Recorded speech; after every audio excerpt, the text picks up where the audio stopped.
Sean todos bienvenidos a una nueva edición de Entre Trance. Les habla Félix Gómez. Hola Luis, ¿cómo estás? Hola Félix, ¿cómo estás? Hola Yasmín. Pues muy contento porque hoy tenemos a una invitada de lujo que es pues Jazmín Zambrano, para los que nos están sintonizando en otras partes de América Latina. Jazmín Zambrano es una pionera en una cantidad de temas interesantísimos en el tema de la psicología y del desarrollo humano, especialmente en el área de mapas mentales, creatividad, promoción neurolingüística, resiliencia. Es una persona experta en esta área y realmente es un lujo tenerla hoy. ¿Cómo estás, Jazmín? Bienvenida, un gusto verte. Hola, muy bien, muchas gracias. Bueno, eso de experta no, pero ahí vamos, ahí vamos. Conoces un poco el tema. Aprendiendo. Como dice Atahualpa Yupanqui, de viejo me estoy muriendo y todavía estoy aprendiendo. Porque es sabio. Porque es sabio.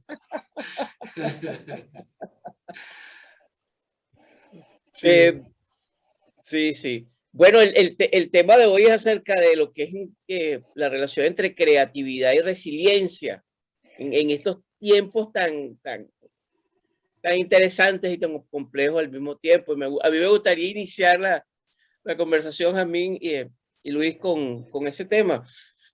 Estuve recientemente leyendo un estudio acerca de las personas que han presentado situaciones de altos niveles de adversidad, especialmente en refugiados al norte de Afganistán. Y una de las cosas interesantes de estos refugiados que han estado, por ejemplo, en estudios que se han hecho en Nueva Zelanda y en Australia, después de 5 años de llegada al país de receptores, que uno de los elementos que encontró este estudio, un estudio de la Universidad de Sydney, es que estas personas presentan niveles de creatividad. Y ellos no sé la escala cómo la midieron, pero uno de los niveles es creatividad, una de las investigaciones, de las conclusiones finales, creatividad para resolver problemas. Y me pareció interesantísimo. Y cuando yo leí eso, me acordé de ti, Jazmín, por lo que has planteado siempre, sobre todo con tus libros sobre la creatividad, etcétera, etcétera.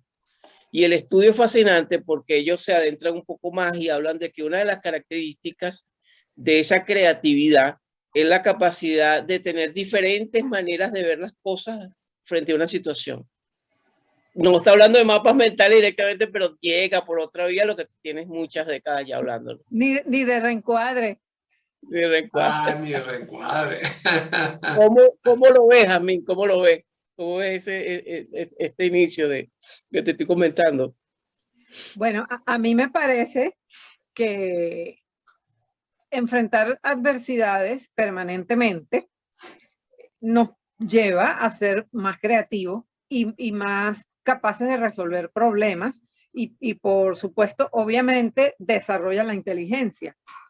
Ese estudio debería profundizarse y me estás dando una idea muy grande porque Venezuela tiene 6 millones de personas afuera.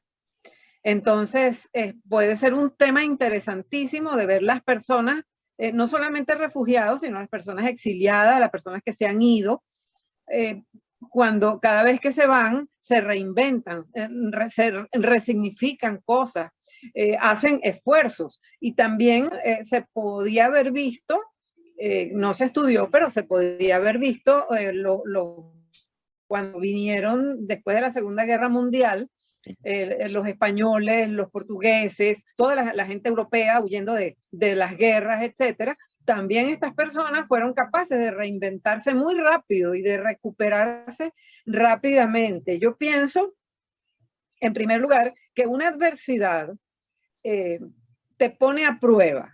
Sobrevivir a ella significa que pasaste la prueba.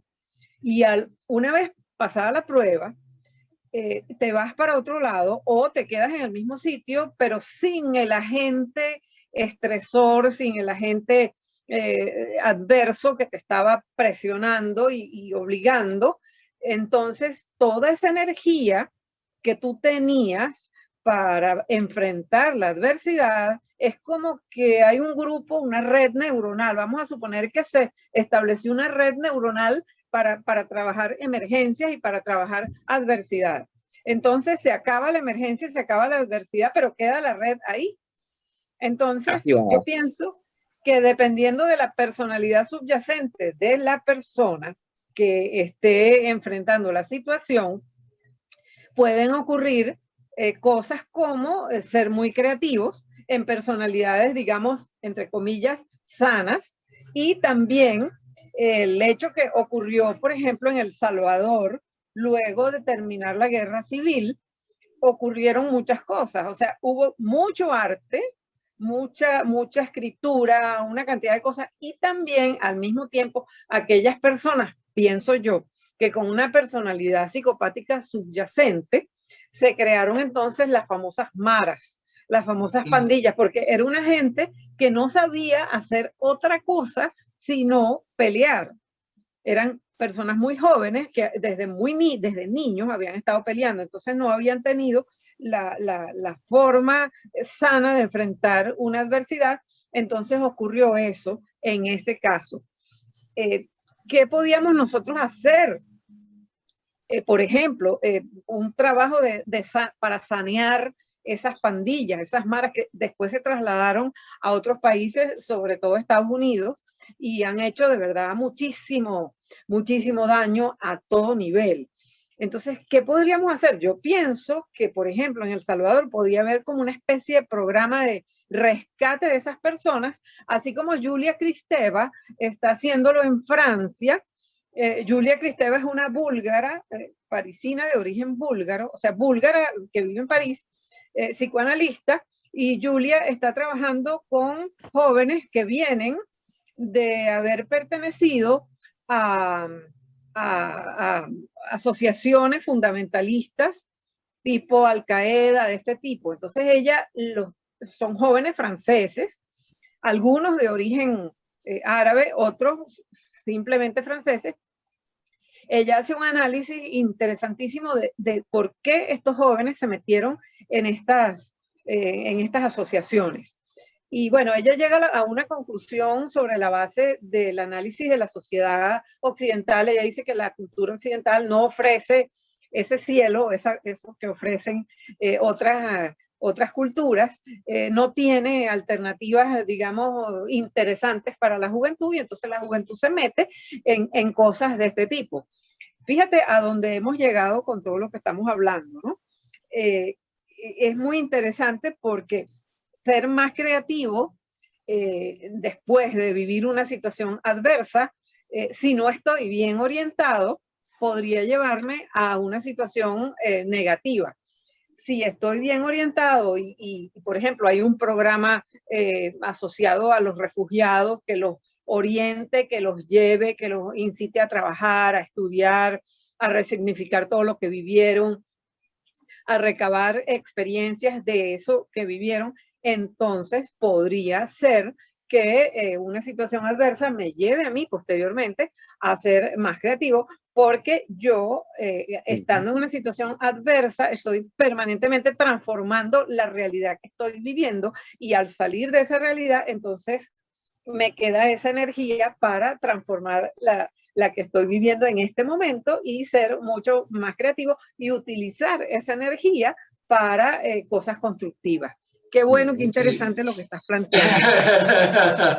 Mira, a mí me has hecho un montón, me has provocado un montón de reflexiones alrededor de esto, pero quiero preguntarte algo puntual, ¿no? Que es, fíjate, por ejemplo, ahora en El Salvador, precisamente tomando el ejemplo de El Salvador, con este nuevo joven presidente que está cambiando las cosas de manera radical, en las cárceles había muchos combates entre las bandas, porque se habían distribuido las cárceles por bandas. Bueno, en primer lugar los unió. Les digo, bueno, ustedes ahora van a estar juntos, a las distintas bandas.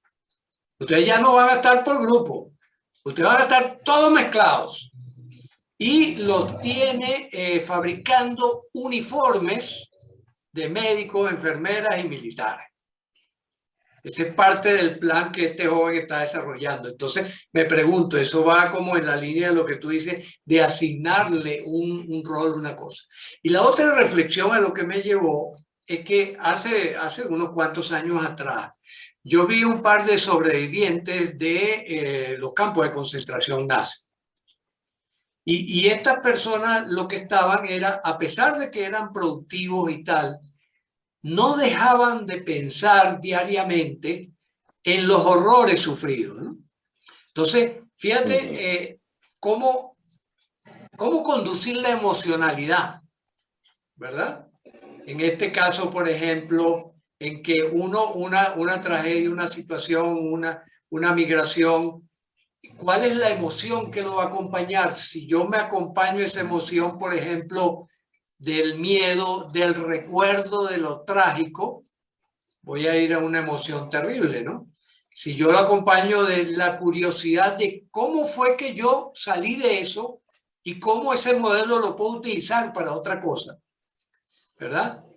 Son las reflexiones que se me ocurren y quería preguntarte qué has reflexionado al respecto o qué tienes que darnos al respecto desde tu experiencia, ¿no?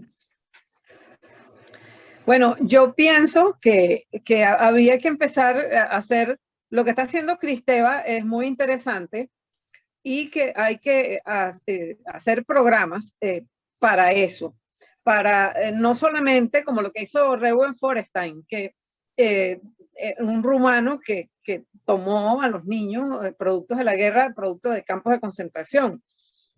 Forestein hizo un programa de enriquecimiento instrumental sobre la base de su teoría de la modificabilidad cognitiva, y entonces él decía que la única forma de salvar, por decirlo de alguna forma, ¿no? a estas personas era ofreciéndole una alternativa que le permita resolver problemas, gerenciar su propia vida, aumentar, independientemente del otro tema, que es el tema de la nutrición y todo esto, que también es importantísimo, porque dependiendo de la edad, digamos, de la deprivación alimenticia y de la desnutrición, es la secuela que podría ser en algunos casos irreversible, ¿no? Pero suponiendo que ese problema que no, o sea, no es tan grave, que se puede resolver, entonces él estableció un programa de enriquecimiento instrumental. Yo tuve la oportunidad de ser alumna de Rudolf Forestein porque él asesoró mucho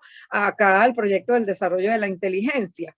Entonces, él tenía una cantidad, él era psicólogo, él se murió hace muy poco, tenía más de 100 años cuando se murió.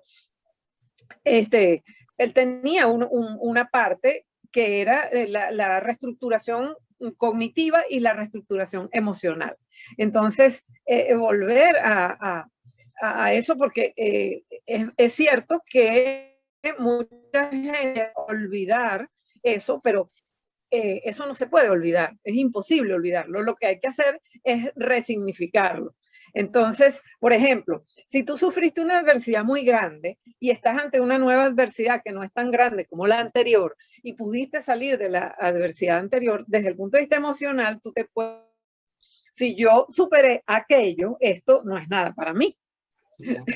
A mí, por ejemplo, me pasó que los estudios de psicología en la Universidad Católica son muy difíciles.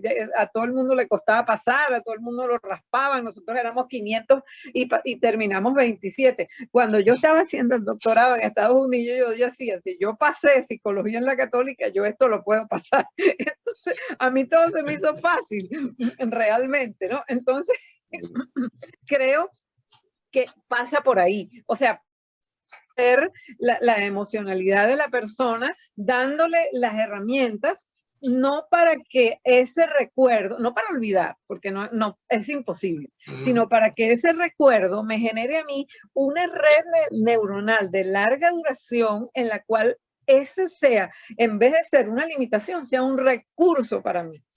Y yo, bueno, también estudié letras en la Central y yo decía, no, esto no puede ser. O sea, ya después de haber estudiado psicología en la Católica, cualquier cosa era para mí relativamente fácil de lograr, ¿no? Y a mí me sirve de referencia. Y así yo le digo a las personas, por ejemplo, que la abandonaron cuando estaba pequeña o que la maltrataron o que qué sé yo, le digo, mira, si tú sobreviviste a eso y estás como estás en este momento, piensa que esta nueva cosa a la que te estás enfrentando no es nada al lado de aquello. Entonces te sirve como un punto de referencia, como un marco para arrancar. Entonces hay que hacer definitivamente programas. Yo creo que quien lo está haciendo muy bien es Alemania. Porque Alemania primero trabajó la integración de las dos Alemanias y ahora está metida de frente con un montón de refugiados de todo tipo, y está haciéndolo bien. Hay que preguntarle a ver qué está haciendo Alemania y asesorar de alguna forma a El Salvador, porque probablemente el presidente tenga un buen enfoque hacia el asunto, pero el enfoque no tiene que ser del presidente, el enfoque tiene que ser sobre la base de programas estructurados y que no dependan de la política, porque lo que pasó aquí con el Ministerio de la Inteligencia, que fue una maravilla, pero cuando se fue el presidente, se fue el programa. Entonces, tenemos que continuar con programas que estén estructurados desde lo psicológico, desde lo médico, desde lo educativo, desde lo sociológico y no desde lo político, para que el programa tenga alguna permanencia. También tuve la oportunidad de conocer a una profesora chilena que trabajó en la integración de la gente que había sido torturada durante la dictadura militar. Entonces, estas experiencias nosotros tenemos que acopiarlas y tenemos que prepararnos nosotros, los venezolanos sobre todo, para que cuando esto pase, recibir a esos, a lo mejor no recibiríamos a los 10 millones que ya se hayan ido, pero suponte que vamos a recibir la mitad, tenemos que recibirlos con un programa. Y con un programa estructurado que sirva, porque esta gente que ha sufrido una cantidad de cosas, pobreza, miseria, persecución política, etcétera, etcétera, hambre, etcétera, estas personas tienen que tener un programa bien estructurado para lograr esa reinserción en la sociedad, sea aquí o sea afuera. Sí, hay una experiencia muy grande en Nueva Zelanda y en Australia en todo este tema, pero enorme. De hecho, yo he trabajado por más de 12 años en esta área con gente de todo el mundo, con refugiados de todo el mundo. Y hay varias cosas, varias reflexiones, Jamín, porque sé que estás trabajando en programas y visionando posibilidades de apoyo, que es una reflexión que me hago con ustedes. Y es generalmente... hay un tema que pasa mucho, que de mucho de esta población que han salido, y sobre todo cuando hablamos de migración forzada, que se enfrenta a lo que tú tocas, xenofobia, violación de derechos humanos, traumas, etcétera. Hay algo que se pasa muy bajo de la mesa, estrés postraumático. Yo creo que hoy por hoy la población en Venezuela tiene hay un sector, no tengo estadísticas, pero la intuición me dice que debe haber altos niveles de estrés postraumático. Y como sabemos, el estrés postraumático no es algo que tú resuelves en sentido cognitivo. Es decir, la fuerza de la voluntad no, porque ahí hay un componente límbico, hay un componente emocional que es necesario trabajar. Y yo pienso que muchos de los programas se caen de intervención si tú una persona lo tienes con estrés postraumático, ¿no? Entonces yo creo que una de las líneas de trabajo es un equipo especializado, y yo creo que ahí soy muy conservador en esa línea. Tienes que ser clínico, psicólogo, psiquiatra, clínicos formados, certificados, que puedan abordar, por ejemplo, el tema de los torturados políticos, o los torturados, para poder después pasar a una fase, que es una fase de incorporación de habilidades.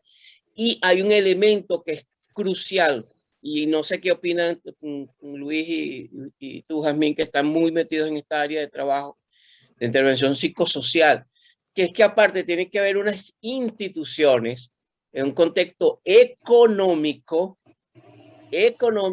y un contexto incluso jurídico, instituciones que le permitan ese esfuerzo que se está haciendo de intervención, porque si no se pierde, que es un poco la reflexión de la película del Joker, en el Joker. Tú ves el Joker, una representación, de hecho tengo un programa sobre el Joker pronto, que tiene que ver una reflexión. El Joker es una expresión, en mi opinión, de las fuerzas latentes, las posibilidades. Tú ves un personaje que busca hacer su camino, que trata de ayudar, que trata de darle un significado frente a un Estado, frente a un sistema que le dice no, no, no, no. Y al final el resultado es que surge una fuerza de resiliencia, de creatividad, pero hacia la sombra. Que un poco la experiencia. Yo trabajé en El Salvador, yo tuve, yo también. Por eso te digo lo de los maras, conozco también el tema. Entonces me pregunto, cuando hablamos de estos programas, yo creo que tiene que ser realmente algo que escape a lo político. Lo político ya, porque lo político está para hacer guisos y dinero. Lo político, yo estoy hablando de programas para ayudar realmente a la gente, ¿no? Claro. Entonces, lo mejor político con P mayúscula, Félix, ¿verdad? Claro. Esa distinción es muy importante porque lo político es lo decisorio. Por lo tanto, más que ponerlo por fuera, es descorromperlo, ¿no? Para eso necesitamos líderes con visión y gente con ética. Y que no vivan de la política, sino como tú, yo y Jamín, que vivimos en nuestro trabajo, no vivimos de la política. Y eso es el gran tema, pero bueno, ese es otro tema, ¿no? Sí, ese es otro tema, eso lo hablamos otro día. Pero fíjate que es interesante porque es como que estamos armando un programa. Lo que estoy viendo es que estamos armando acá un programa, una posibilidad, ya a nivel todavía de sueño, pero quién sabe. Vamos a tomar nota. Yo la reflexión que hago, porque a mí me parece que lo que está haciendo Jazmín, y yo sé que Jazmín está trabajando mucho el tema de resiliencia.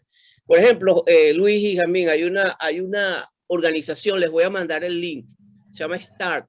START es una organización acá que está en Sydney, que está solamente dedicado a refugiados y a torturados políticos en el área psicológica, y después que tienen la fase de intervención con neurofeedback, cualquier cantidad de herramientas que tienen, pero también tienen la posibilidad de insertarlos afuera con programas de deportes, programas de cursos para prepararse para cocinar, qué habilidades traer, eres carpintero, vamos a ver cómo te insertamos acá para que una especie de insect hagas carpintería y tengas trabajo rápido. Es decir, le da la posibilidad de realmente, porque si no podemos quedarnos entonces en un taller de 2-3 días, ok, hasta motivacional, claro, pero no resolvemos el asunto.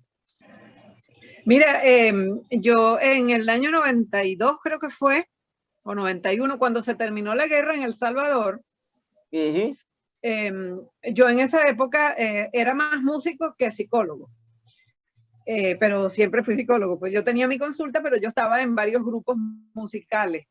Entonces a nosotros nos mandaron de acá de la Cancillería, a través del Ministerio de la Cultura, para El Salvador, para dar unos conciertos allá en El Salvador, para celebrar, íbamos a un sitio que se llama, yo todavía tengo las franelas, que se llama Comunidad Santiago Montes.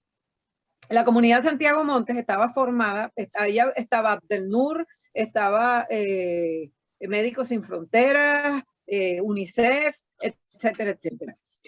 Santiago Montes y otras comunidades semejantes estaban formadas por gente que habían sido, yo me imagino que tú sabes, Félix, porque estuviste en El Salvador, durante la guerra fueron desplazando gente. Entonces esa gente entró a Honduras, y en Honduras lo que hicieron fue que los cercaron, y esa, era una especie de campo de concentración. Historias trágicas. ¿Ah? Historias durísimas. Historias muy entonces ahí se desplazó un gentío. Después que terminó la guerra, estas personas se las trajeron. A nosotros nos tocó la Comunidad Santiago Montes, y en la Comunidad Santiago Montes nosotros teníamos que cantar para los niños, y entonces nosotros nos organizaron el concierto y nosotros empezamos a tocar y vimos que la gente ni aplaudía, ni vibraba con eso, ni nada. Yo no entendía, ¿no? Entonces cuando se terminaron, empecé a conversar con ellos. Y tal, y esto y lo otro, y mira, y entonces los puse a que vinieran y tocaran los instrumentos, que tocaran los tambores, etcétera. O sea, hicimos otra cosa completamente distinta. Entonces al día siguiente, porque nosotros teníamos que estar allí un mes, estuvimos mucho más, yo empecé a llamar a los niños. Entonces, ¿cómo te llamas tú? Entonces el niño me decía, niño, y tú, niña, y tú, niño. Los niños no tenían nombre. Wow. Yo me quedé impactada. Yo estudié la anomia cuando estudié sociología en la universidad y no sé qué, pero yo me quedé impactada. No, los niños no tenían nombre. No tenían identidad. Nombre. ¿Ah? No tenían identidad. No. Y entonces, había adolescentes que tenían, y tú no le podías preguntar cuántos años tenían, tampoco sabían.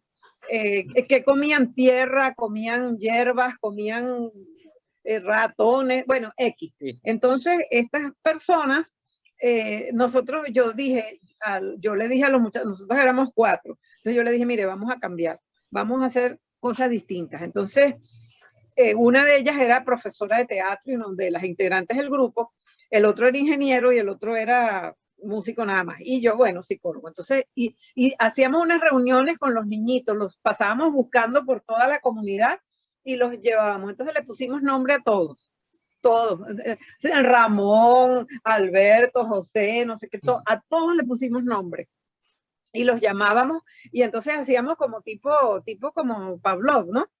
José, y entonces no se levanta, José, hasta que José volteara. De verdad, increíble, wow. Increíble. Mira, a mí esa situación me cambió la vida para siempre. Esa gente había que reinsertarla dentro de una sociedad, porque esa gente estaba totalmente anómica, totalmente aislada, y ahí yo no sabía nada de resiliencia en esa época, obviamente, pero eso fue lo que trabajé, porque sin saberlo, ¿no? Reconstruyendo personas. Y ya después, primero fueron los niños, pues fueron los adolescentes, después eran los viejitos, tampoco sabían cómo se llamaban. Era una cosa increíble. Perdieron el nombre.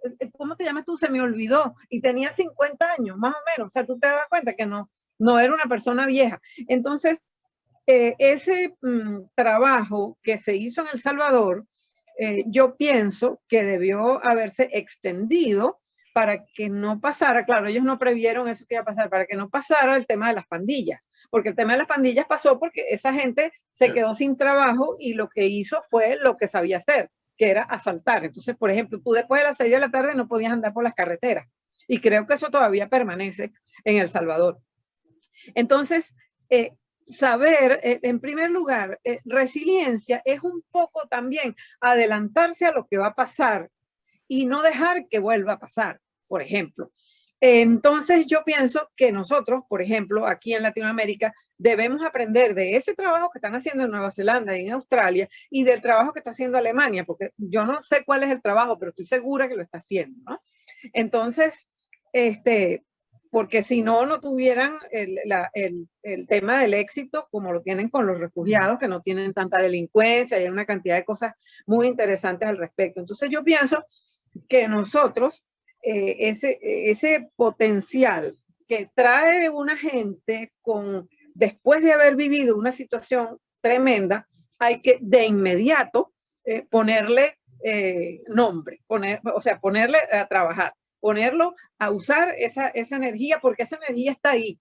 Y esa energía, por ejemplo, una persona, lo que pasan aquí, que pasan caminando por la frontera o allá en Europa, que llegan después de haber navegado yo no sé cuánto o atravesado toda África, qué sé yo. O sea, esa energía, cuando llegó, el hombre llegó vivo aquí. Ahora ese hombre no se va a acostar. No. Ese hombre ya tiene un drive adentro del cerebro completito que tiene una energía, y esa energía es la que hay que aprender a utilizar sobre la base de un programa que involucre no solamente lo cognitivo, sino también lo emocional e incluso, obviamente, lo laboral, lo social, lo espiritual. Yo diría que una intervención integral. Yo pienso, imagínate, yo me imagino crear comunidades como las que se crearon en El Salvador, crear comunidades, insertar a la gente dentro de esas comunidades, darle un papel, que todo el mundo sea protagonista, tanto de su propia vida como del trabajo que está haciendo allí.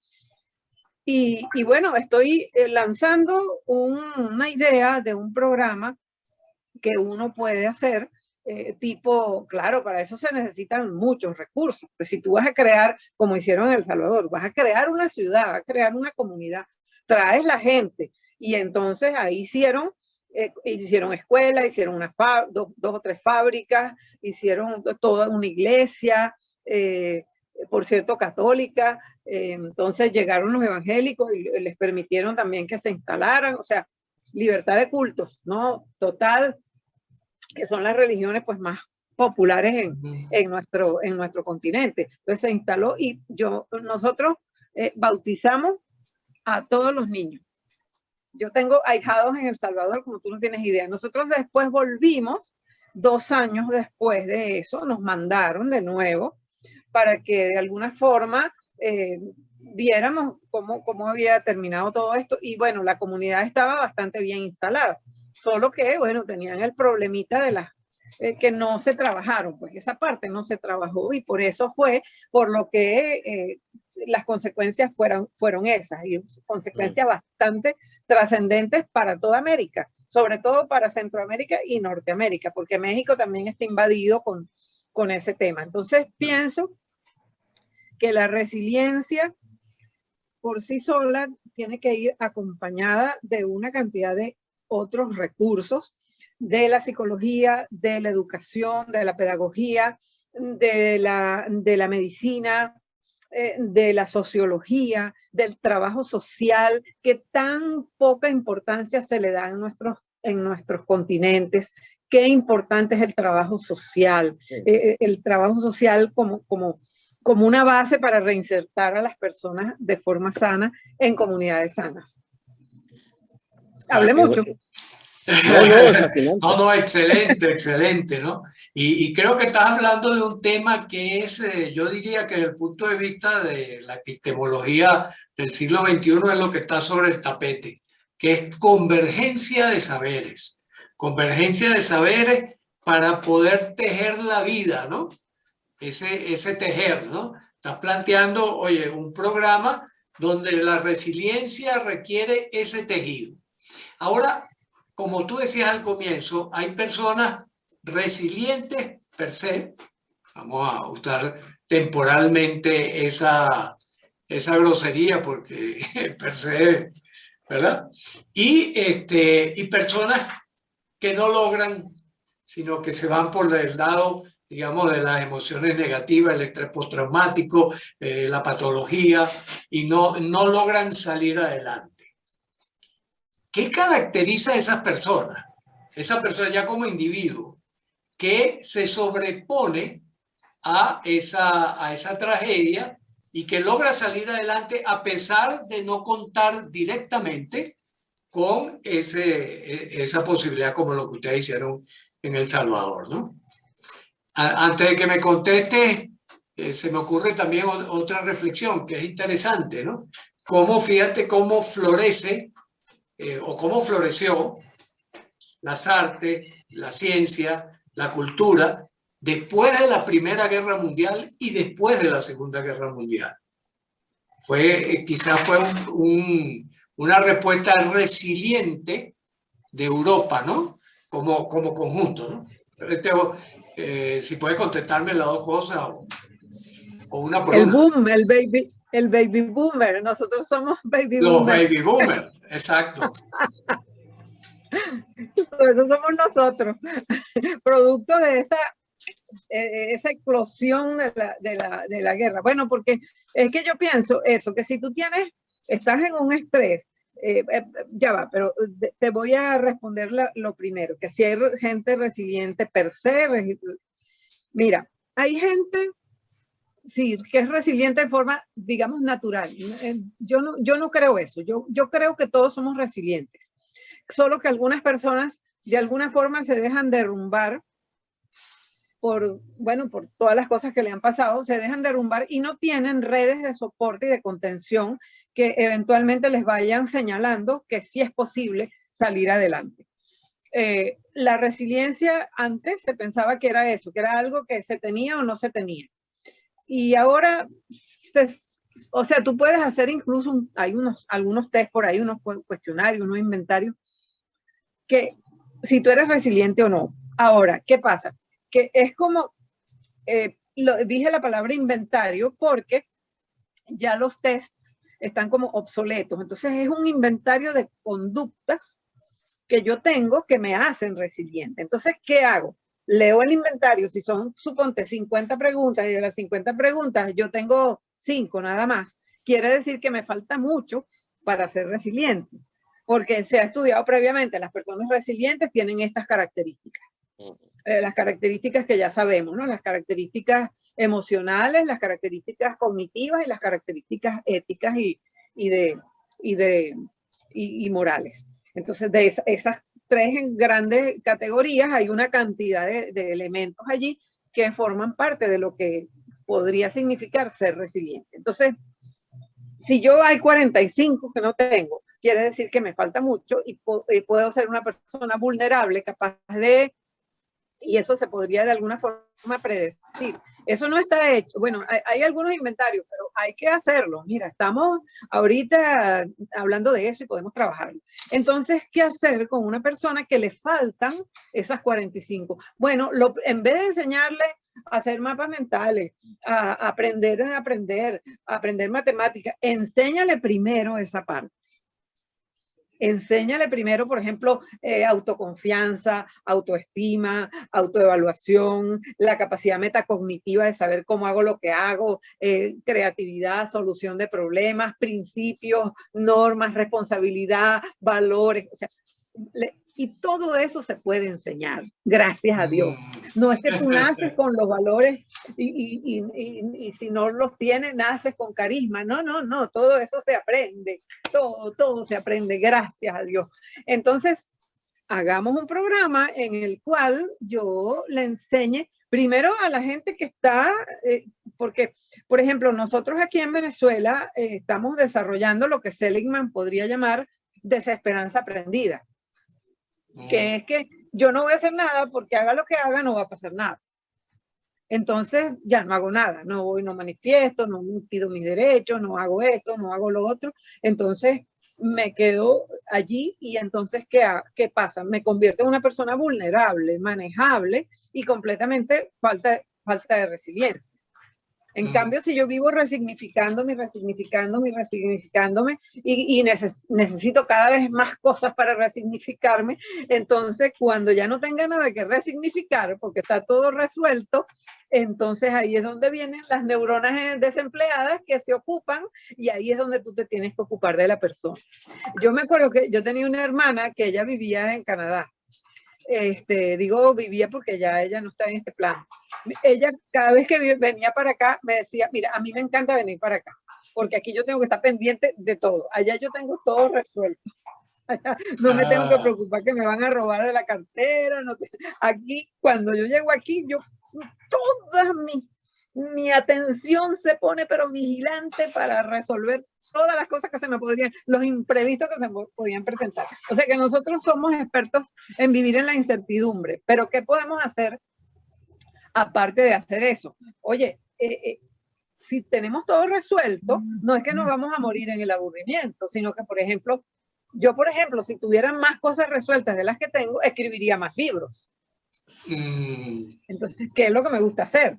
Entonces, o compondría más canciones, o haría más poemas, o qué sé yo, no sé, jugaría mejor el voleibol, lo que cualquier persona puede hacer mejor si tiene todo resuelto. Pero eso es si aprende.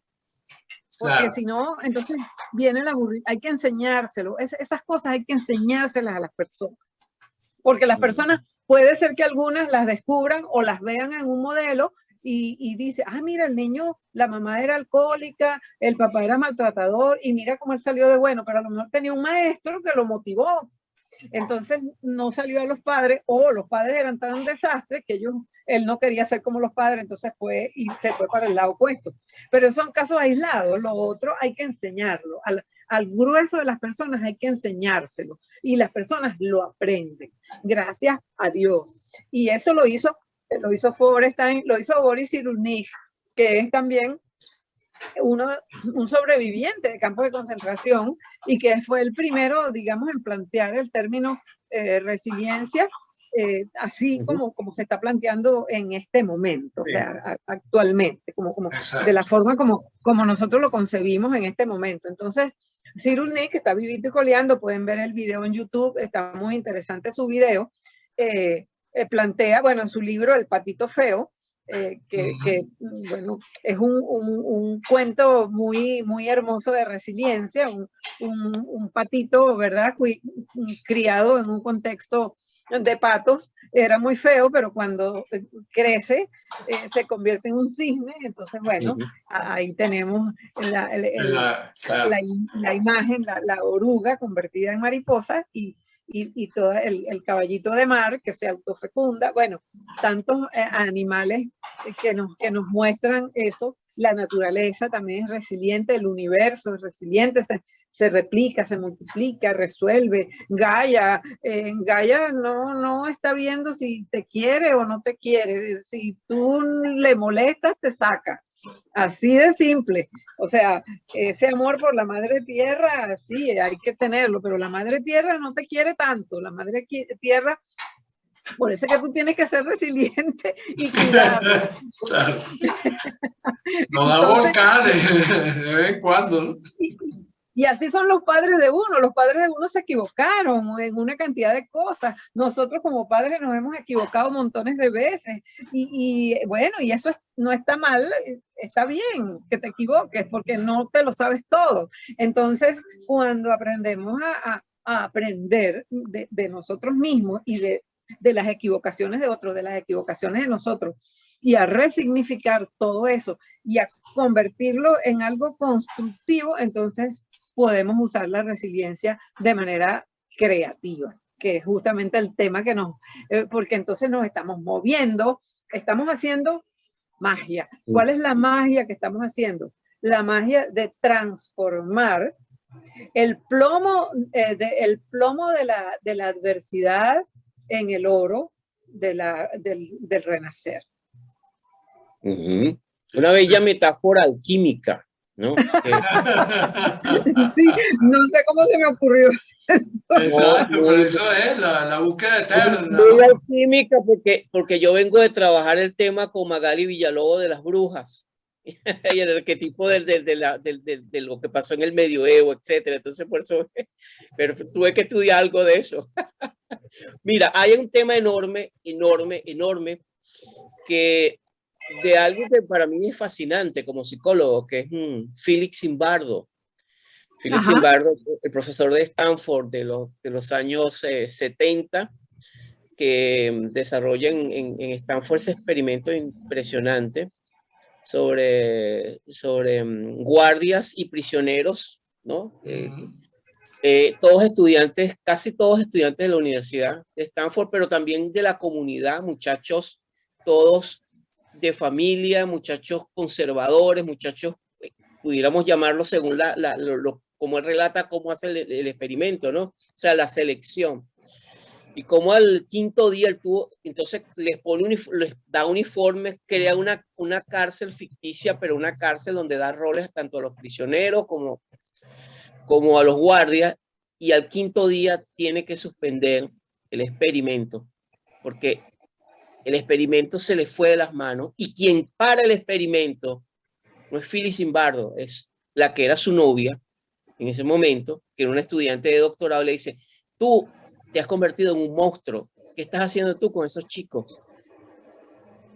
Tú no eres el hombre con el cual yo pensaba que estaba, o sea, no quiero saber nada de ti. Te cuenta Philip Zimbardo que la cosa lo experimenta. Por cierto, se casan y bueno, todavía están casados y tienen 2 hijas, bla, bla, bla.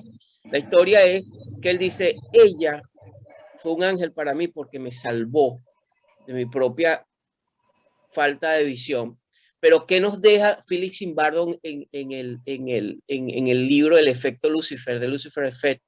¿Por qué la gente buena hace cosas malas? Yo creo que ese libro es un libro interesante para reflexionar desde el punto de vista social cuando uno se mete en estos desafíos, por varias razones.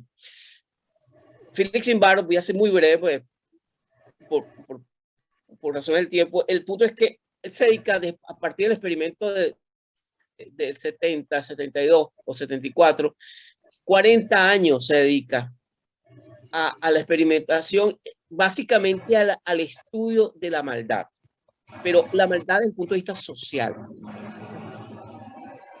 Y lo hace con individuos, lo hace con familias, el tema transgeneracional, lo hace con parejas, lo hace con niños y con adolescentes. A la par de otro investigador que es fascinante, que se llama Irving Stout, que trabaja, que es un sobreviviente del Holocausto, que se ha dedicado también al tema de la psicología de la maldad. ¿Por qué llegó a este punto de la maldad? Porque llegó un momento en que él cuenta, Philip Zimbardo dijo, ya tenía 4 décadas estudiando la maldad, que ya estaba enfermo, tanto emocionalmente como físicamente.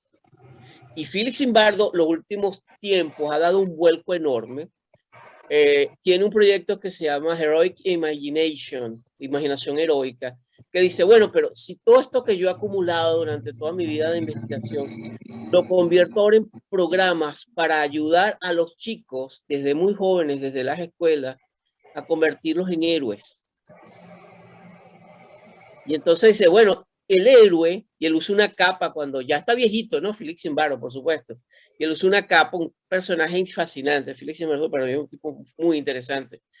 Y entonces él ha desarrollado, sobre todo al sur de los Estados Unidos, una cantidad de programas en una red de escuelas donde el enfoque es, bueno, pero vamos a fomentar la bondad, vamos a fomentar la cooperación, y vamos a fomentar el heroísmo, que no está muy de moda en estos tiempos del Joker, pero que es un valor fundacional en esto que estábamos hablando de la resiliencia y la capacidad también de darle un significado a muchas de las cosas, ¿no?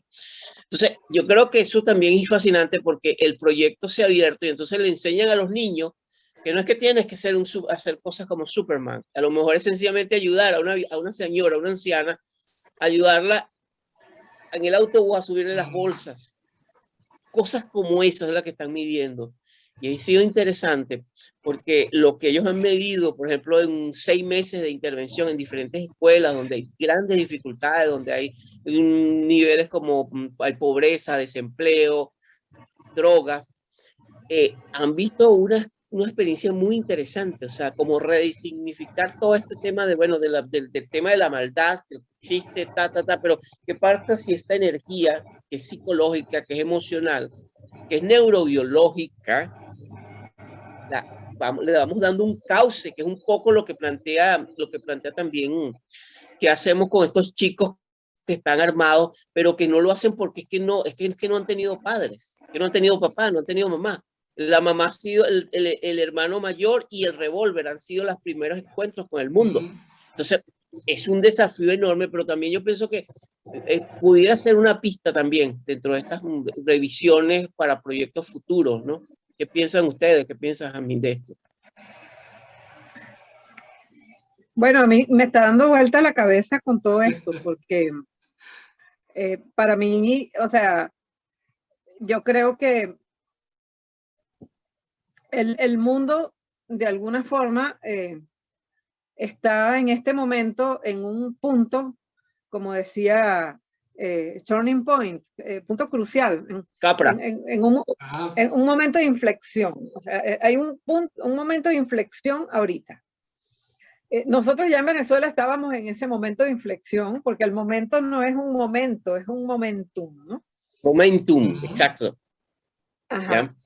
Entonces, no es un instante, es algo que se extiende. Un proceso. Que puede ser como, si se me permite el oxímoron, un instante eterno, ¿no? Entonces, así, pudiéramos, yo creo, hacer algo. Yo creo que tenemos que hacer algo. Tenemos Sí, que ¿verdad? diseñar algo. Acabas de Sí. darnos una lección de creatividad en acción, en momentum. Todo el proceso reflexivo que acabas de tener, donde te vas deteniendo, vas cruzando ahí ideas, ¿verdad? Ese momento creativo. Y fíjate que con lo que estaba diciendo Feli, yo también estaba pensando otra cosa, que era cuando tú hablabas de que se puede enseñar la resiliencia. Y la resiliencia se enseña a partir de lo que nos ha mostrado Feli del trabajo de Zimbardo, ¿no? Cómo en la medida en que tú pones las personas a ejecutar, acompañado de emociones, acompañado de ideas, eso va creando los circuitos que precisamente posteriormente nos van a brindar la oferta de la resiliencia, ¿no? Entonces, sí, hay que activarnos, ¿no? Sí. Mira, Félix, hablando de Zimbardo, yo me acordé de Milgram. Porque sí. Y lo que está haciendo en este momento Bandura.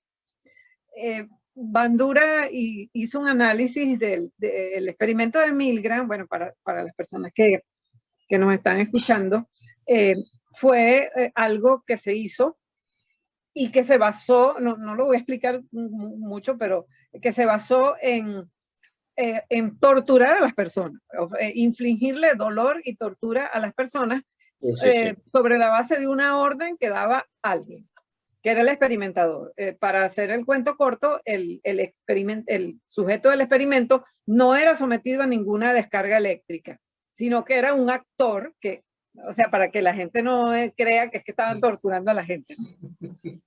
Entonces Milgram hace el trabajo y llega a la conclusión de que todo el mundo, prácticamente creo que el 99% de las personas seguían las órdenes, aunque el otro se estuviera muriendo, entre comillas, con las descargas eléctricas.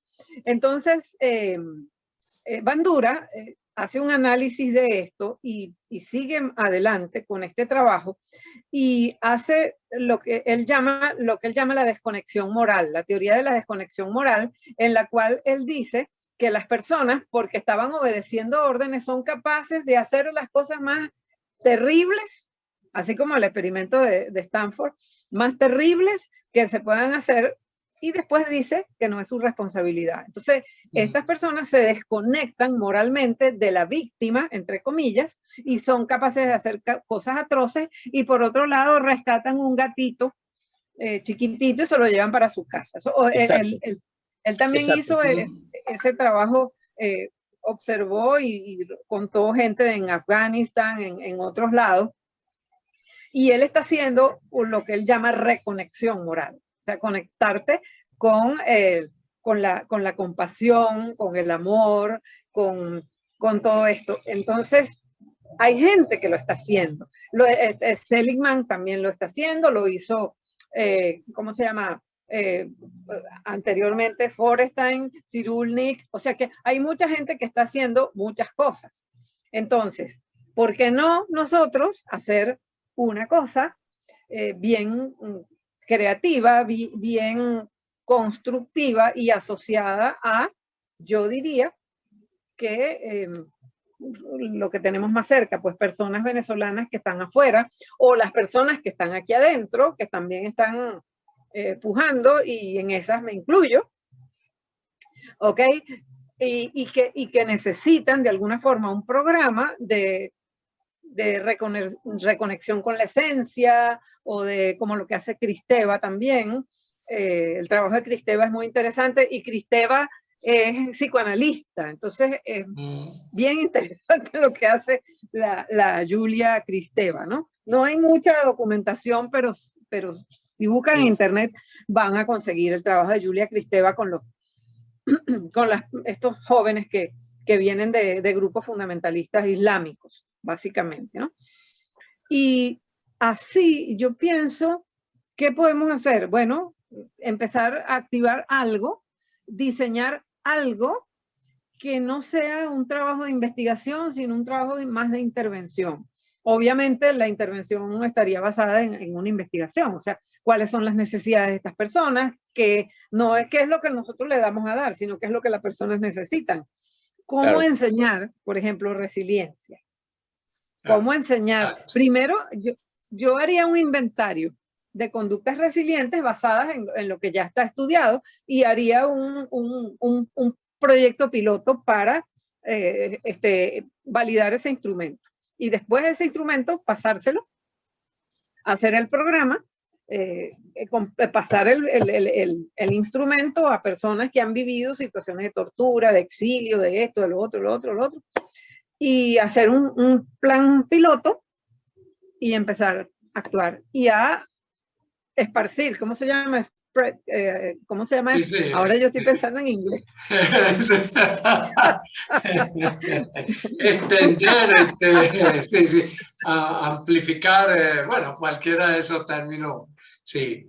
Bueno, Yamín, yo te voy a recoger el guante. ¿En qué sentido? Okay. Justo en este momento, con un grupo grande de personas que he venido trabajando de hace unos cuantos años, estamos haciendo las gestiones para crear la Fundación Neurocodex o probablemente la Fundación Colegio Neurocodex. Ya nosotros estamos trabajando desde el año pasado con la idea de este colegio, que es una metodología de integración y de tejido. ¿Sí? Y bueno, No ya sabemos que vamos a contar contigo dentro de lo que podamos hacer. Te perdimos un segundo. Sí, sí, sí, vi que se interrumpió un poco tu video, ¿no? No, el tuyo. Ah, fue el mío. Sí, no te escuchamos, no te escuchamos. Ah, ok, ok. A un pedacito que no te escuchamos. Ok. Bueno, sí, hay que hacer algo. Ya. Sí, la idea que quería transmitirte es que te recoja el guante. Ok.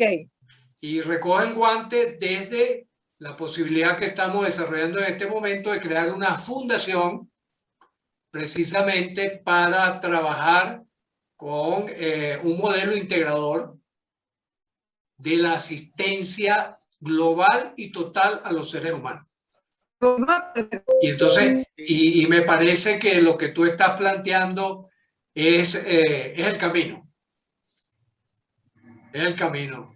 Así que me alegra también que podamos poner a la orden de todo el mundo, de los que nos están mirando, de los que vean posteriormente este video, etcétera, etcétera, que vamos a convertir eso en acción. Exacto, hay que hacerlo, hay que convertirlo en acción y hay que convertirlo en acción lo más rápido posible. ¿Por qué? Porque es una necesidad, siento yo. Sí, sí, sí.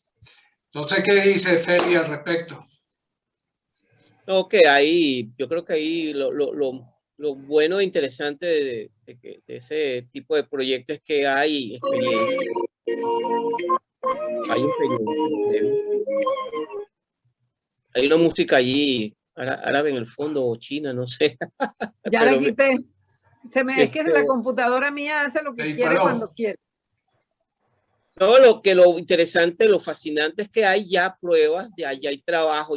Mira, hay países que ya llevan décadas en esto, avanzando. Exactamente. Y hay una experiencia que ya está allí directa. O sea, no hay... lo que sí es que mi opinión en este tipo de intervenciones es que tiene que estar adaptado a la idiosincrasia, no solamente de latinoamericana, sino de cada país donde se enfoca ese tipo de proyectos. O sea, tú no puedes, que yo creo que ha sido una de las grandes fallas en cuanto a en experimentación de programas, ¿no? Lo llamo yo, porque se trata de traer de tierras foráneas, ¿no? Experiencias que no necesariamente pudieran ser universales, eso es interesante, pero sí pudieran experiencias que se pudieran adaptar dentro del contexto de las realidades, porque yo repito, lo que Jazmín, aparte de médico, yo soy trabajador social, o sea, y he trabajado acá como trabajador social, entonces conozco como pez en el agua, me muevo, porque yo tengo 12 años trabajando en servicios comunitarios. y con gente en el área de salud mental. Entonces conozco la experiencia y te digo algo, lo que yo he visto, la gran diferencia es que es un proyecto que implica pensar en grande, es un proyecto que implica ausencia de mezquindades, abrir el corazón, y tiene que ser un proyecto de muchas cabezas juntos, realmente con una voluntad política. Sí, sí. Porque si no se cae, porque hay fuerzas situacionales que están allí, Luis, por mucho que digamos que no, sí están. Contextos económicos, contextos sociales, contextos políticos, contextos que conforman un macro en el cual, bueno, son elementos complejos, lo que no implica, lo que dice Jazmín, que uno no actúe, que no haga su trabajo y haga parte de lo que hay que hacer, ¿no? Y Jazmín, te voy a mandar varios links de estas organizaciones que hay ya. Por ejemplo, la que Star, que está en Australia, ha ganado varios premios y hay un libro fascinante. Lo tengo acá, por cierto, en mi biblioteca. Se llama Broken Spirit, Espíritus Rotos. Y ellos dicen algo que a mí me parece, son gente que tiene mucha experiencia, tienen como 4 décadas de trabajo con torturados. Y el libro dice algo que a mí me impactó cuando lo leí, y cuando yo llegué acá fue una de las primeras cosas que empecé a revisar. Él decía, el espíritu humano sí puede ser roto. El espíritu humano sí puede ser roto. El espíritu humano puede ser frágil, lo que implica, y eso a mí me habla de una gran humildad, de una gente que tiene 4 décadas de trabajo con torturados, ¿eh? Y ellos describen una serie de trabajos, dicen, lo que sí hay es una inmensa capacidad del espíritu humano también de transformación, ¿no? Y Jamil dice algo, eso hay que hacerlo pronto, sí, porque precisamente de eso se trata. Si este tipo de experiencia, una persona que está presente un estrés postraumático, no es abordada a tiempo, sabemos las consecuencias de que por mucho que se hagan en programas de intervención, esa es mi reflexión desde del mundo tanto del trabajo social, por las consecuencias, las secuelas que no solamente genera para la persona, sino para la pareja, la familia, los hijos. Una persona con trauma tiene un sistema límbico, una amígdala, que está ahí funcionando 24/24 y que no la deja procesar estas experiencias. Y por otra parte, el hecho de que hay que ofrecer también, es decir, aparte del acompañamiento psicológico, emocional, tiene que haber, decirte, bueno, mira, aquí hay trabajo, o por lo menos hay la posibilidad, hay formación, hay inserción, porque si no se cae. Y yo pienso que cada zapatero a su zapato, es una máxima que yo tengo muy personal. Los que estamos en el área de salud mental podemos apoyar, pero necesitamos buscar también articulación, también incluso de instituciones que puedan ayudar donde estemos lejos del tufo de la politiquería, que no es igual a la política. Donde no estemos metidos en nada de eso, sino que realmente uno pueda llegarle a la gente como hay que llegarle, porque la intención es apoyar y ayudar, porque uno lo hace porque lo disfruta, pues somos gente que amamos ayudar. Yo creo que ese es el mapa fundacional que nos convoca, ¿no? En ese sentido, por eso creo que ha sido muy interesante, me parece interesantísimo la mirada de Jazmín. ¿Te acuerdas el programa pasado también con Pedro Delgado, lo que la experiencia que tuvieron en Petare? Sí. Exacto, el poner a comulgar todas estas diferencias, todas estas complementariedades, ¿no? De lo que claro, con Pedro, toda la información que ustedes han estado transmitiendo, de otras experiencias y lo que se puede hacer. Y hay un aspecto muy importante, Félix, que es lo que ha hecho que yo no me frustre, ¿verdad? Que es una palabra, es una frase que se la escuché a Richard Bandler, el creador de la programación neurolingüística, ¿no? Richard Bandler decía, la idea es salvar la humanidad 1 a 1. Yo decía, interesante, porque hasta dónde uno puede tener el alcance, hasta donde lo tenga. Hasta donde lo tenga. Es cierto. Pero si salvas a uno, ya salvaste a uno. Como el cuento aquel famoso del hombre que lanzaba las estrellas de mar al mar, ¿no? Decía, usted no va a terminar nunca. Sí, como la canción que dice, voy a cambiar el mundo y voy a empezar por mí. Exactamente. Sí, exactamente. Aparte que nos da, y te agradezco mucho esa distinción, porque también nos da un sentido de humildad y del humano y nos aleja del titanismo, de pensar que vamos a cambiar al Exactamente, mundo. claro, claro, claro. Que es el otro pecado, el ahora, otro peligro, ¿no? El otro Sí. peligro. Entonces, el Sí, titanismo, sí, sí. el La superhéroe, visión de ¿no? I can do, yo puedo Exacto. hacerlo todo. Cosa que tampoco es válida, ¿no? Es real, Claro, tampoco es claro. real. Exactamente. Con los pies en la tierra. Como decía Siempre en la tierra. Nair Ribeiro en uno de sus textos, ¿no? Con la mente en las estrellas y los pies en la tierra. Me encantó ese Sí. título, ¿no? Ayer yo vi un programa, por esas casualidades de la vida, sobre el tema de los tigres en cautiverio y los tigres domesticados. Y los tigres se están extinguiendo. Y hay un grupo de gente en Estados Unidos y también en otros países que están domesticando los tigres con amor y todo, no como en los circos, que es domando, ¿no? Entonces, bueno, se plantea el tema ético de un tigre domesticado, o sea, ¿qué va a pasar después en el futuro? Que esos tigres que viven en cautiverio, que son, parece que hay más tigres en cautiverio de los que hay realmente en la naturaleza, ¿qué va a pasar con esos tigres? Entonces, justamente uno de los criadores de tigres se planteaba la labor titánica de cambiar el mundo, porque los tigres iban a ser, no sé, casi que como unos caballos, más o menos, ¿no? Entonces, ahí tú ves la megalomanía del tipo, el delirio, ¿no? Realmente estaba delirando. Entonces se estaba planteando si lo ponían preso, si no lo ponían preso, pero tiene yo no sé cuántos miles de tigres bajo su responsabilidad y no lo pueden poner preso. Es un tema interesante que yo pienso que parte de esa idea renacentista de que el ser humano es el dueño del planeta y el dueño de la naturaleza y el dueño de todo, y por lo tanto lo puede todo y puede hacer lo que le dé la gana con lo que sea. Entonces, cuando nos planteemos la pequeñez de nuestro ser, el microbio que somos más grandes que un virus y el virus nos está atrapando a todos, entonces un pequeño ejercicio de humildad es importante en este momento, y justamente la resiliencia se fundamenta en la humildad de resurgir después de haber vivido esto que viví. Entonces, como dice María Elena Walsh, tantas veces me mataron, tantas veces me morí, sin embargo estoy aquí resucitando. Gracias doy a la desgracia y a la mano con puñal porque me mató tan mal que seguí cantando. Entonces, yo pienso que esa canción es la canción de resiliencia más grande, más hermosa, y ella la escribió después de haber sufrido un cáncer de huesos muy, muy fuerte, y no se murió de eso, se murió de 80 y pico de años. María Elena Walsh es una argentina, una cantante argentina muy, muy famosa, pues, que compuso esa, la cantó siempre ella, pues, una excelsa cantante, y Mercedes Sosa también la cantó. Entonces, pienso que salir de ahí, de ese capullo, pero sentirse una criatura más del mundo y con ese mismo, digamos, con ese mismo ánimo, hacer las cosas uno a uno, como decía Bandler, ¿no? Y voy a empezar por mí, porque, o sea, si yo quiero trabajar la resiliencia en lo demás y yo no soy resiliente, entonces, Dios mío, ¿no? Que ahí sí es verdad que hace falta, ¿no?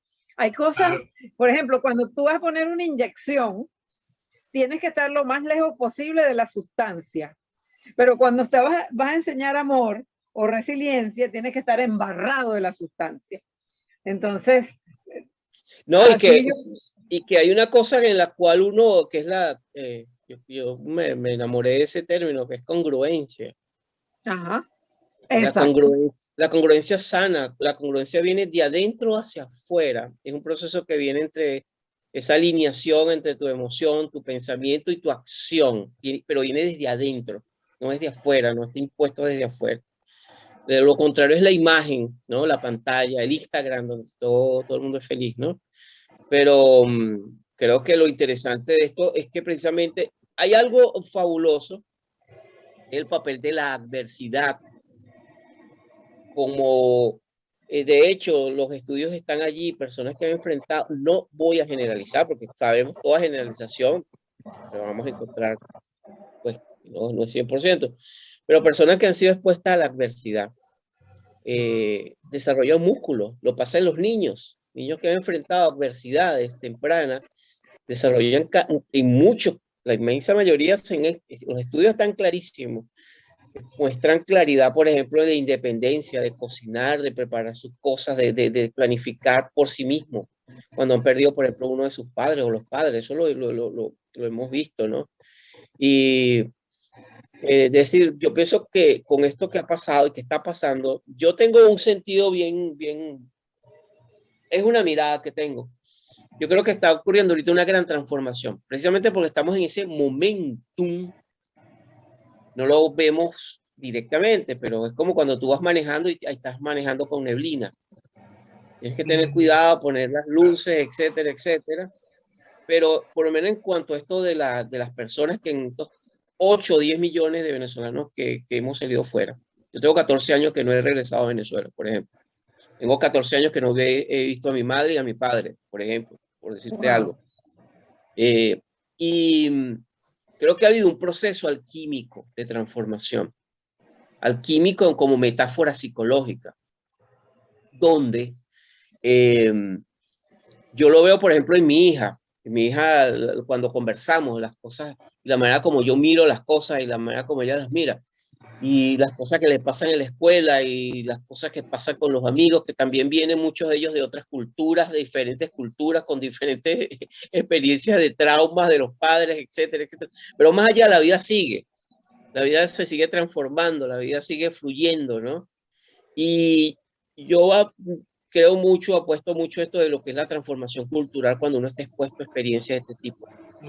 Porque lo que nos ha mostrado en la historia de la humanidad, y esto no es un optimismo cándido, sino realmente es la evidencia, es que la humanidad se ha movido desde que el hombre es hombre y mujer, se han movido por el planeta, a través del planeta, en medio de adversidades, climas, desastres climáticos, guerras. No hemos parado, es que no hemos parado. Y en esos momentos precisamente es cuando florece, como el espíritu humano, el arte, la creatividad, la música, los pensadores, la gente que escribe, la gente que se atreve a desafiar eso escribiendo, publicando, sonriendo, haciendo cosas, ¿no? Y yo creo que eso es también los regalos que nos da, lo que llaman los jungianos las heridas los regalos de la herida. O sea, las heridas nos dan regalos también, enormes regalos para compartir con la comunidad y con nosotros mismos, ¿no? Si lo sabemos transformar como nos está bellamente exponiendo Jazmín. Exacto, sí, sí. Yo creo que estamos en un momento neorrenacentista. Digo que este momento histórico que nosotros estamos viviendo tiene las mismas características que ese movimiento que empezó alrededor de 1400 y algo, ¿no?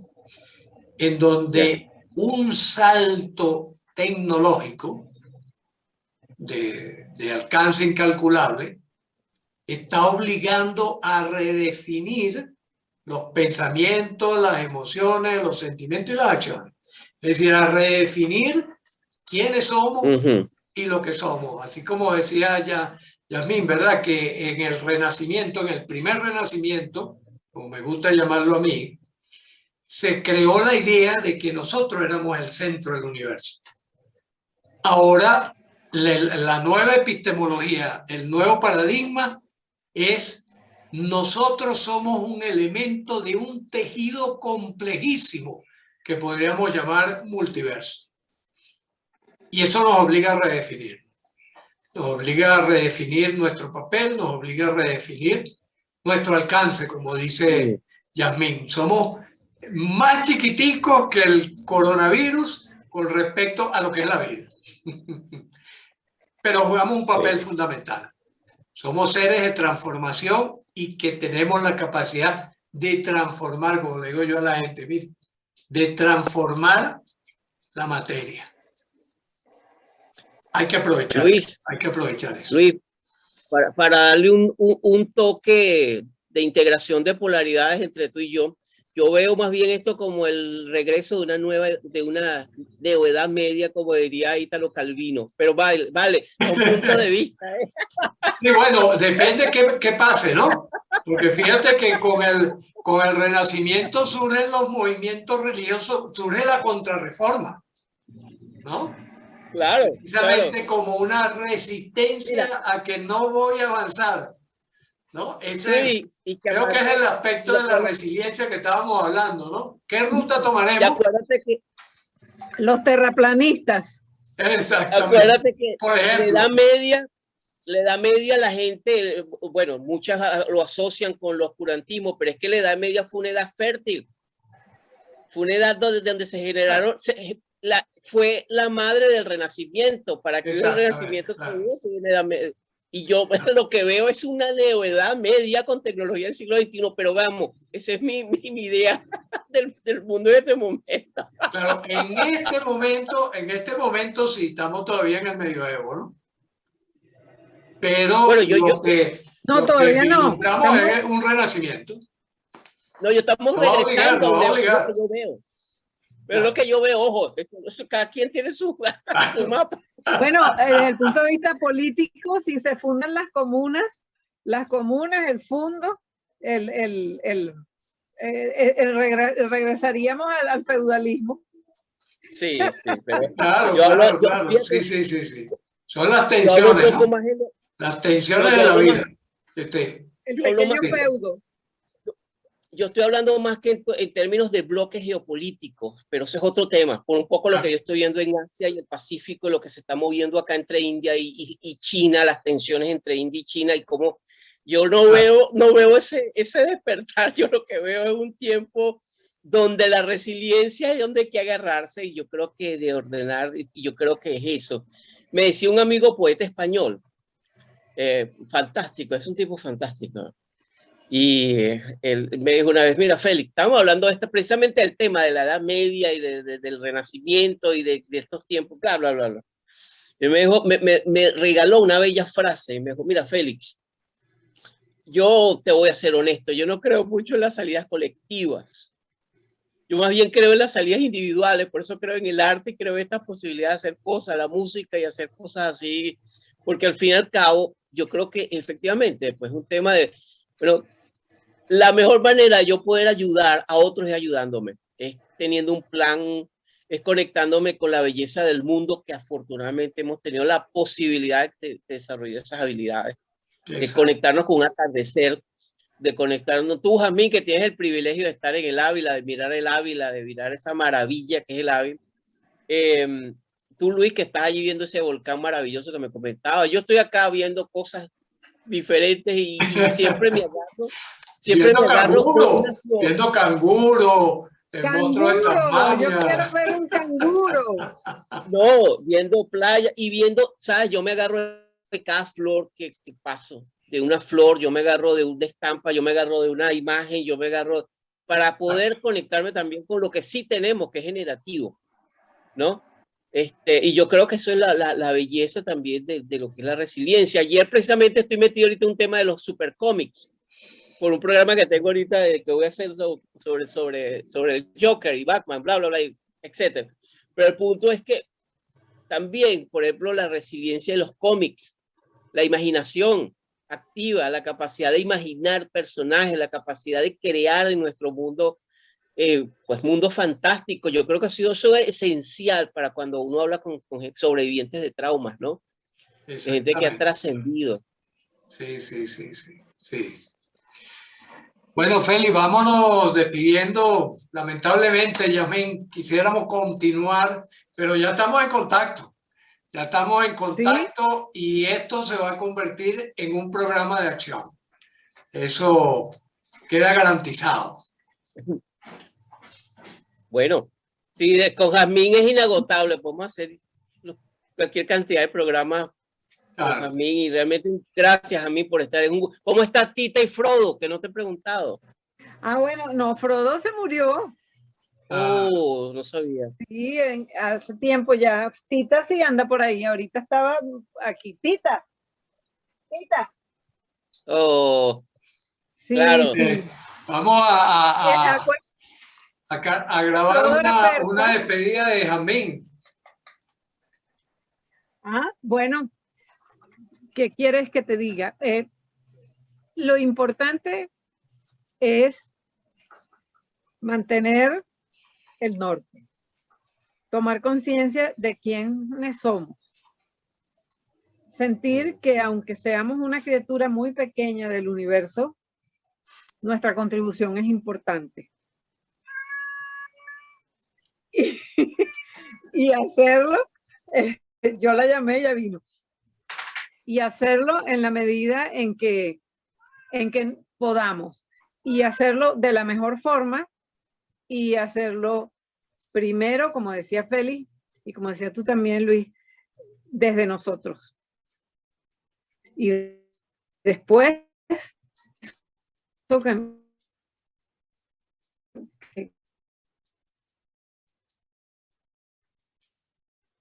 Hay una interrupción, ¿no? Y actuar.